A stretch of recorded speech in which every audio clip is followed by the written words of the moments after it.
What's up, guys? It is Wednesday, December 7th. It's 1:07 p.m. and this is the crypto newsletter. So jumping right into it, we got Brad Garlinghouse, CEO of Ripple, learned a few new fun facts about our inimitable Stuart Alderati here himself. Example, the man has put out both literal and figurative fires. So Stuart Alderati is the general counsel of Ripple, and he had said, as we hit the beginning of the end with the SEC lawsuit, I couldn't have asked for a better team to be a part of. Thankful every day for my equally inimitable colleagues at Ripple. So here we go. Like we're at the final phase of this lawsuit. So that's why we're seeing XRP really hold up well against the whole rest of the market. Let's kind of see what he's saying here. So Stuart Alderati is giving the US SEC its toughest fight against crypto regulation, one of the industry's most important tests, even as the FTX debacle grips the world of digital assets. So they want to exert power that the law doesn't otherwise give them, he said. The Ripple case is a keystone in the growing debate over regulating an industry that's sometimes compared to the Wild West. It could soon enter a new phase. A federal judge is reviewing dueling motions from Ripple and the SEC, each asking the suit to be resolved in its favor. Speaking of Keystone, I feel like Ripple just partnered with somebody called Keystone. Oh, I'm sorry. It was Key Rock. There we go. Key Rock. But let's keep going on that.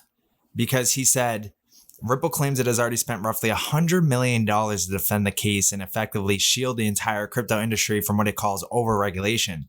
He turned to the roster of well-known outside lawyers, including the Obama administration's SEC chair, Mary Jo White, and her former deputy. Meanwhile, the crypto winter descending on digital assets market this year and the whole high-profile meltdown at FTX has the SEC touting its efforts to protect investors. So he goes into it all here, and basically, the summary is that we're at the beginning of the end. So he said, or Garlinghouse said, the CEO of Ripple, he acknowledged the difficulty in forecasting legal proceedings, but he said he hopes for a resolution in Ripple's dispute with the SEC by early 2023. So the first half of 2023, he's expecting this case to wrap up. And it's going to have huge implications for the space in general. So if we keep moving on here, you can see that Ripple SEC final briefs provide case summary. Both the SEC and Ripple said Friday they had enough legal ammunition to win the day over the sale of XRP in 2013. The SEC and Ripple Labs exchanged their last legal barbs as they seek summary judgment in an ongoing case that could have wide-reaching ramifications over the definition of crypto as a security. Then it goes into it all. And it goes into the legal implications or kind of the how we test and how something's defined as a security. But I believe at this point, 2 years later, we all kind of understand the concept of this.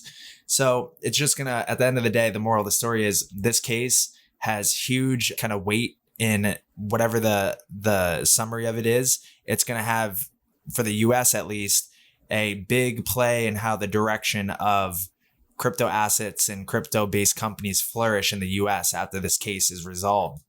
Then we have this. So basically, the president of China, there's a summit in Saudi Arabia, and there's speculation talking about how they're going to make a deal to exchange gold for oil rather than US dollars. So the petrodollar system has already come to an end, but like a big announcement like this would send the dollar tanking even more than it has been. Maybe people are kind of speculating on this event to happen, and that's why we've seen the dollar kind of pull back a lot. We're seeing a move away from the dollar, and we're seeing countries now pay for these commodities with their own local currencies or with their digital currency, have it be backed by gold or oil, whatever it may be. But we're seeing a concerted move away from the dollar from all these other countries. And even right here, Russia plans to unleash gold-based currency. So this was December 1st, and this is what we're seeing. We're seeing the launch of these new kind of currencies or new kind of way of exchanging value in international commerce. And we're seeing that concerted effort away. So we see that Russia is trying to do this new unit of account, as we were looking at. So the BRICS new unit of account, digital new unit of account challenges and opportunities for bilateral trade in a post-pandemic reality. This was December of last year. And the paper highlights problems of minimizing currency discrepancies. And so far, they affected the structure and the volume in intra-BRICS trade in 2019 to 2021. The main findings turn to the greater involvement of existing BRICS outreaching mechanisms and to enrich the BRICS pay with clearing function based on a digital new unit of account with collateral from the BRICS contingent reserve arrangement. So they're looking for a new kind of standard or settlement mechanism that they use to trade within each other, the BRICS countries. and they'll all pull together whatever resources they have as far as this BRICS contingent reserve arrangement, and then formulate this new digital unit of account based on distributed ledger technology and backed by some of these commodities that these countries have in their reserves. So we're seeing things move fast, and I'm going to open this up and see what we can see in here. So we're seeing just one page, BRICS digital new unit of account, Department of International Finance. The paper highlights problems of minimizing currency discrepancy. So it goes into it all. So basically, they kind of scrubbed the other pages from this, but you can see it's clearly here. So they want to keep this kind of in hush hush until it's unveiled. But then we see this: German central bank doesn't rule out gold revaluation. So from the video from yesterday, we were talking about how Europe's been planning to have this gold standard come back in a new form way since the 1970s. So this was from that kind of article we read yesterday in the newsletter. So the more debt is being accumulated on the balance sheets of European central banks, the more likely they will revalue gold to write off this debt. It's the only way. It's the only way. When I asked the German central bank, they consider this option. They replied, "At this stage, we prefer not to speculate about any potential decisions that might or might not be taken in the future." So they're trying to avoid the question. There's no limit on gold's price. Government debt to GDP levels in many countries are at all-time records, and I'm not aware of any politician or economist that has outlined a clear strategy to lower the debt burden. Technically, there are 6 ways to lower government debt to GDP: economic growth, default, higher taxes, austerity, debt relief, and inflation. I don't think option 1, 2, 3, and 4 are viable, and me neither. There'll be like a public outroar. Well, we can't have that economic growth with all these restrictions and where we're at right now in the economy. I don't see any big kind of country wanting to default. And higher taxes, I mean, people are getting squeezed enough. Austerity, to be honest, I'm going to have to look what that means. A set of political economic policies that aim to reduce government budget. Yeah, that's not going to happen. And then debt relief, most likely scenario, as well as inflation. We're already seeing it. So inflation is currently elevated and shifting wealth from savers to debtors. But can inflation stay elevated and solve the debt problem without destabilizing societies? When people on lower incomes can't make ends meet, they tend to revolt. Social instability leads to political instability, which leads to monetary instability, which leads to more social instability. In many countries like the United States, we can already observe this doom loop, and it's true. We've really kind of stepped back for a sec. You can see the path that we're on. Revaluing gold to write off bad debt. One possible solution is that central banks use unrealized gains of the gold on their balance sheet to write off sovereign bonds, providing debt relief to their governments. And come on. So how about this? There's so much XRP, right? And what if Ripple gifts their portion of XRP to, a international institution, IMF, World Bank, etc., or to all the governments in the world, central banks in the world, and they all are allocated a certain amount of XRP based off of their GDP, and then all they got to do it, and that was theoretically printed out of thin air, the XRP, but now there's value for XRP because it's actually being utilized, and there's people agreeing that, hey, it has value, and hey, we should actually back it by gold, right? So let's put this $2,000 price on it, and we all are holding it, and it's exchangeable for gold. Bam! Now now the debt's gone. So this is how I foresee it playing out. Because on this path that we're on, the debt will not go away. It's only going to exponentially grow bigger. So that's how I believe they're going to bail out the system or write off all the debt. Debt jubilee is they all are going to be allocated a certain amount of XRP based on their GDP.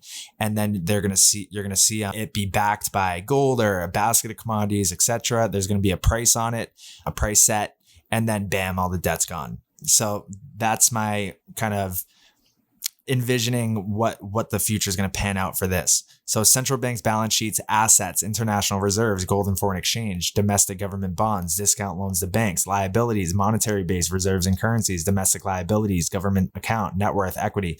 So that's what I'm saying. Like liabilities, currency. The paper currency or the digital currencies that they're going to push on the world are liabilities. Meanwhile, they're going to be holding the assets, the gold and the foreign exchange reserves, which is XRP, because XRP can be converted into any foreign currency, right? Or commodity or stuff, So like they're going to hold the digital gold, which is like the XRP. Meanwhile, they're going to try to push the CBDCs on us. It's right there. They're spelling it out. So, which brings us to gold, because gold is the only international currency that isn't issued by a central bank and thus can't be printed. There's no limit to its price denominated in fiat currencies, which can and are printed. Now there's a new boy in town. That's XRP, because it's the same thing. There's a limit. There's a scarce supply, right? It can't be printed. There's no limit to the price denominated in fiat currencies that XRP can be, especially if gold is on the same page as that. Gold is an international currency, a supranational currency, right? So is XRP. And it's not issued by any one central bank, and it can't be printed. There's a limit on the supply of XRP. So basing that off of and denominating that against fiat currencies, there's no limit to the price that XRP can be, right? So this is where we're headed. So to illustrate, European central banks accumulated most of their gold during Bretton Woods when gold was valued at $35 per troy ounce. That's like what they're doing now. XRP, 35 cents, 40 cents. They're scooping it up. And then you're going to see like, bam, now they're going to set it to a certain amount. And then at current gold price of roughly $1,800, these central banks have unrealized gains worth hundreds of billions of dollars. How can these unrealized gains be used? When the gold prices rises, the value of the gold on the asset side of a central bank sheet increases. At the same time, on the liability side of the balance sheet, an equal increase will be recorded in what is referred to as a revaluation account. Gold revaluation account, which effectively has no limit, registers the unrealized gains on gold. So gold revaluation account on the balance sheet of European central banks cannot be used to write off bad assets. And then it goes into here. There shall be no netting of unrealized losses in any one security or in any currency or in gold holdings against unrealized gains in other securities or currencies or gold. So they give us a document here to look into that. So case closed? No, because central banks can change the rules at will. Using gold's revaluation account for literally anything has been done before, and there's no reason why it can't be done again. In the 1930s, gold was revalued by central banks the world over. Countries went off the gold standard and devalued against gold. So I asked, why not change the rules? Use gold's revaluation account, and if needed, revalue gold. After an unusual long silence suggesting they carefully thought about what to reply, I received an email. So here's the email. It's about, at this stage, we prefer not to speculate about any potential decisions, including about changes of the accounting framework applicable for the Bundesbank, inter alia, the ECB guideline on the legal framework for accounting and financial reporting. So this is Dutch bank, it seems like. They could have just said no, but they didn't. They replied, at this stage, we prefer not to speculate about changing the accounting rules and revalue gold to write off bad debt. So they're not ruling out the possibility. So they're definitely building it in the background. So a new global gold standard. Revaluing gold to write off bad debt would require central banks to set a floor price for gold. If a central bank uses its revaluation account fully, the gold price ideally doesn't fall back, or the central bank will incur unrealized losses. As such, the central bank would need to stabilize the gold price, which is a form of a gold standard. When it comes to revaluing gold, Europe is most likely to take the initiative as opposed to the US, because revaluing gold will damage the dollar's status as world reserve currency, not something the US aspires to do. Thereby, the euro is the second most liquid currency in the world, enabling the eurozone to revalue gold by printing euros and buy gold, without devaluing much against other currencies and commodities. Still, European central banks would face risks in revaluing gold, as they can't know how much gold they must buy and thus print euros for it, and at what new price. Although I think the moment they will start buying, countries outside of Europe will join purchasing gold, as they too have a debt problem. Last but not least, Europe has been preparing a new global gold standard since the 1970s. Revaluing gold would be a logical step towards a new international monetary system based on gold. It might not be the classic gold standard, but perhaps a system of gold price targeting, allowing countries more easily to devalue their currencies if needed. After all, currency devaluations are a fact of life. By revaluing gold, bad debt can be written off, and the new price will cause the currency in circulation to be sufficiently backed by gold, a reset offering a new international monetary system. And that's where we're headed. So central bank gold agreements is the World Gold Council website. On the 19th of May, 2014, the ECB and 20 other European central banks announced the signing of the fourth central bank gold agreement. This agreement, which applies as of 27th of September 2014, will last for 5 years. And the signatures have stated that they currently do not have any plans to sell significant amounts of gold. So they're stacking up gold, and they decided not to re-sign this agreement because it's no longer needed. So let's look. So the end of the central bank gold agreement. This was in July 2019. As market matures, central banks conclude that a formal gold agreement is no longer necessary. And it says signatory central banks confirm gold remains an important element of global monetary reserves, and none of them currently has plans to sell significant amounts of gold. So the first central bank gold agreement was signed in 1999 to coordinate the planned gold sales by the various central banks. When it was introduced, the agreement contributed to balance conditions in the gold market by providing transparency regarding the intentions of the signatories. It was renewed 3 times in 2004, 2009, and 2014, gradually moving towards less stringent terms. Since 1999, the global gold market has developed considerably in terms of maturity, liquidity, and investor base. The gold price has increased around 5-fold over the same period. So the signatures have not sold significant amounts of gold for nearly a decade, and central banks and other official institutions in general have become net buyers of gold.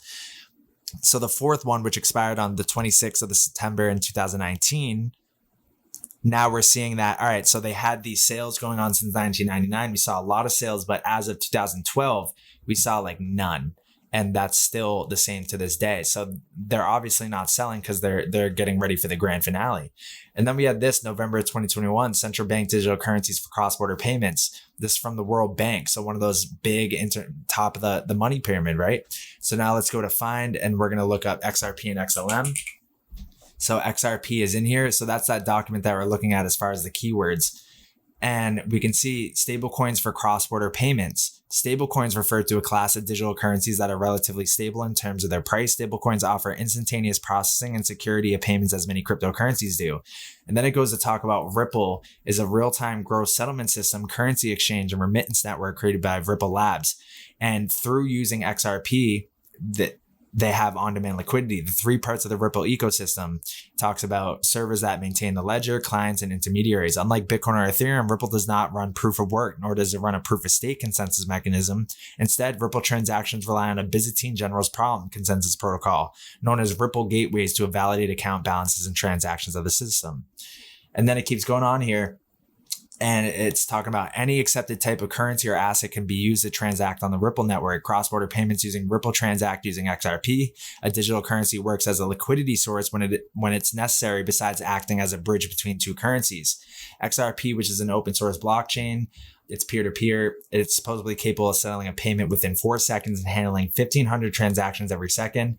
Each transaction costs 0.0001 cent and requires a small fraction of XRP to be destroyed in the process, meaning the total supply of XRP decreases over time and in theory maintains its value. So XRP, like this whole burning of XRP and or how Ethereum is now doing that, XRP was doing that from the jump. So XRP's a deflationary asset because each time it's used, it's a little bit of XRP is destroyed in the process. So by contrast, Stellar enables individuals to trade money directly with each other across jurisdictions using entrusted intermediaries to handle foreign exchange and funds transfers. So Stellar's for individuals, the end users, whereas XRP is wholesale for the institutions. So it talks about these two like they're the greatest thing since sliced bread, because they are. And then it goes into it all. Like you can't look up Bitcoin in here, Ethereum in here. Like they're putting down Bitcoin and Ethereum, and they're putting XRP and Stellar on the pedestal on this, because for a very good reason. They are the holy grails for cross-border payments. So the emerging DLT-based payment protocols are competing in the wholesale and retail payment space and have the potential to erode established clearing and settlement services provided by central banks and institutions. Such a huge solution that they're providing to the world. Now we have Saudi Crown Prince to invest in Credit Suisse unit. So why this is important is there's somebody from Credit Suisse, his name is Zoltan Polzar, and he has been putting out these articles for the past couple of years now. Like, we are witnessing the birth of a new world monetary order. In a note published earlier, Zoltan Polzar, global head of short-term interest rate strategy at Credit Suisse, wrote, "This crisis is not like anything we have seen since President Nixon took the US dollar off gold in 1971, the end of the era of commodity-based money. When this crisis is over, the US dollar should be much weaker. He believes the global monetary system will never be the same post the crisis." It's true. We're witnessing the birth of Bretton Woods III, a new world monetary order centered around commodity-based currencies in the East that will likely weaken the euro-dollar system and also contribute to inflationary forces in the West. we're seeing all that pan out from what we just covered. In a note published earlier, Zoltan wrote, "This crisis is not like anything we've seen since Nixon took the dollar off the gold standard. From the Bretton Woods era backed by gold bullion to Bretton Woods II backed by inside money treasuries with unhedgeable confiscation risks to Bretton Woods III backed by outside money, gold bullion, and other commodities. He believes the global monetary system will never be the same after this crisis." He said a crisis of commodities could be unfolding. Commodities are collateral, and collateral is money. And this crisis is about the rising allure of outside money over inside money. Bretton Woods II was built on inside money, and its foundations crumbled a week ago when the G7 seized Russia's foreign exchange reserves. So if we keep going down here, he says that he further adds that commodities used to trade at tight spreads until now, they no longer trade at par. There are Russian commodities that are collapsing in price, and there are non-Russian commodities that are rallying. This is due to the 2022 Russia supply shock, which has driven present and future sanctions-related stigma. And he keeps on going here, and he says he pointed out from the 1997, 2008, and 2020 crises, we learned that someone somehow must always provide a backstop. He believes Western central banks cannot close the gap in commodities basis because their respective sovereigns are the ones driving the sanctions. They will have to deal with the inflationary impacts of the commodity bases and try to cool them with rate hikes, but they will not be able to provide the outside spreads and won't be able to provide balance sheet to close Russia non-Russia spreads. Commodity traders wouldn't be able to either. So who would provide the backdrop this time, he questions. So he dives into it all with all these articles, and it's funny because you're seeing the Saudi prince get an equity stake and to invest in Credit Suisse unit. Meanwhile, all this talk about the oil, the petro gold, and everything like that, we're seeing the connections there as far as that goes. And I believe this is 100% going to be the case. And remember, Credit Suisse, I think it was a month ago, was like about to go bankrupt, and they said that they're going to be just fine. They're going to be like a phoenix rising out of the ashes. I feel like a lot of these institutions know what's about to unfold. Then we see, Zoltan Pozar, gold to soar, crush Western banks when Putin unveils petro gold. So Russia's decision to link gold to oil could bring gold back as a settlement medium and increase its intrinsic value sharply. Banks active in the paper gold market would face a liquidity shortfall. So that's why you don't want to be holding paper gold. You want physical or gold or physical silver. And even just like thinking about it, all right, so how are they going to have gold or oil be a back-end settlement mechanism, right? Through distributed ledger technology and having a new unit of account, a digital new unit of account, and having the gold and the oil back that digital new unit of account. And then that's the settlement mechanism, right? So like we're seeing it all pan out. And this is the article that he did most recently. It was like yesterday, but I think we can go into it here. So oil, gold, and LCLO, SPR. We're not going to dive into the intricacies of it because we know what's going on. We see it all playing out as we speak. Then today, so the Bank of Spain plans to start a wholesale CBDC project and open on Monday a call for proposals from financial institutions and technology solution providers. So this is going to last until January 31st, 2023 for financial institutions and technology solution providers. They're looking at how they can simulate the funds movement operations of a wholesale CBDC, adding that it also seeks to experiment with the integration of a wholesale CBDC with the settlement of financial assets and to analyze the possible advantages and disadvantages of its introduction. So we're seeing all these countries now trying to do these wholesale CBDCs. That's like first on their agenda, wholesale CBDCs, because that's something that they can implement without the public knowing what's going on and maybe having an outcry. Then they're going to try to roll out the retail CBDCs, the ones that we're going to be directly using. But they can get their back-end systems all set up, ready to go, and launch them, and we won't even notice. We'll just know that, hey, our money's moving so much faster when we transfer from bank to bank or using Venmo or Cash App, whatever it may be. But once they unveil the retail CBDC, then they know there's going to be more. It's going to be more complex to do that. So their first priority is the wholesale.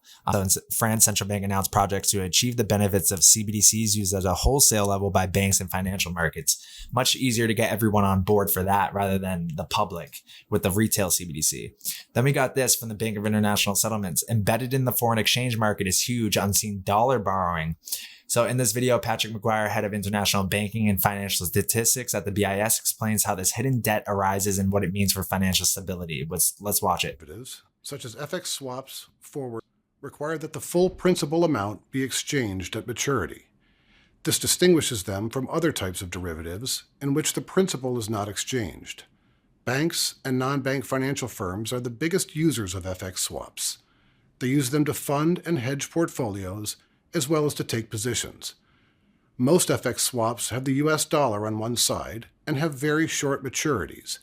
This makes FX swap markets vulnerable to dollar funding squeezes. We saw this during the Great Financial Crisis and again in March 2020 when the COVID-19 pandemic went global. Because the payment obligations from FX swaps are not recorded on the balance sheet, they are generally not picked up in standard debt statistics. Yet the scale of the dollar payment obligations is staggering, at more than $80 trillion in mid-2022. The bulk of this dollar debt is likely owed by entities outside the United States for which the US dollar is a foreign currency. As of mid-2022, non-banks outside the United States owed as much as $26 trillion in such missing debt, up from $17 trillion in 2016. This is roughly double their dollar debt on their balance sheets. Similarly, non-U.S. banks owed upwards of $35 trillion, compared to an estimated $15 trillion in dollar debt on their balance sheets. Since this debt is missing in standard debt statistics, it is difficult for analysts to anticipate the scale and geography of dollar rollover needs. Policymakers need statistics that better capture these short-term, off-balance sheet obligations. So they're really pitching the debt transparency, and how do you do that? By putting it all on blockchain, right? As well as, this is a problem. Like, these countries are banks around the world that owe in US dollars are not going to be able to pay it back. So how do you fix this problem? You devalue the US dollar while strengthening all the other world currencies, and then bam, now you're able to pay it back. So I do see the death of the dollar on its way here. I mean, it's already started because of all these problems, right? And then, yeah, so this covers it in more lengthy terms. We're not going to cover it that deep. But yeah, so as you can see, a lot of things going on. I feel like we got our pulse on what's about to happen, and we just got to keep tracking it to know when we're at that moment, right? So we're seeing oil up today, Bitcoin's up today. We're seeing the stock market kind of be flat. So, and the dollar's kind of flat. So once we see a big move in the dollar, we're going to see what happens up here. But for now, that's it. This is it for the crypto newsletter of the day. Come join the Discord. The link will be in the bio. Say what up. I'll say what up too. And today is the day for the Flare deep dive. So I'll see you in that video.